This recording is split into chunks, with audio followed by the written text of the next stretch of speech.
بہت کم پاکستانیوں کو یاد ہوگا کہ 1977 میں انگلینڈ کی کرکٹ ٹیم کے دورہ پاکستان کے موقع پر قذافی اسٹیڈیم لاہور میں میچ کے دوران ضیاء مخالف نعروں کی وجہ سے پولیس نے لاٹھی چارج شروع کر دیا تھا، جس سے ذوالفقار علی بھٹو شہید کی اہلیہ اور بے نظیر بھٹو شہید کی والدہ نصرت بھٹو کا سر پھٹ گیا تھا۔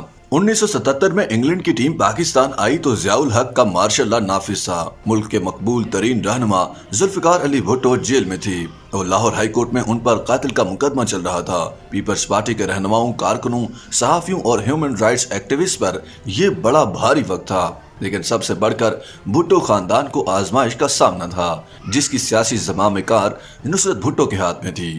دسمبر 1977 میں لاہور ٹیسٹ کا تیسرا دن قذافی اسٹیڈیم میں نصرت بھٹو کی آمد کے باعث خاصا ہنگامہ خیز رہا، جنہوں نے عوام سے رابطے کے امکانات مسدود ہونے پر میچ کو عوامی رابطے کا ذریعہ بنانے کی کوشش کی۔ ان کو اسٹیڈیم میں جانے سے روکنے کی بڑی کوشش ہوئی، لیکن وہ اندر جانے میں کامیاب ہو گئیں۔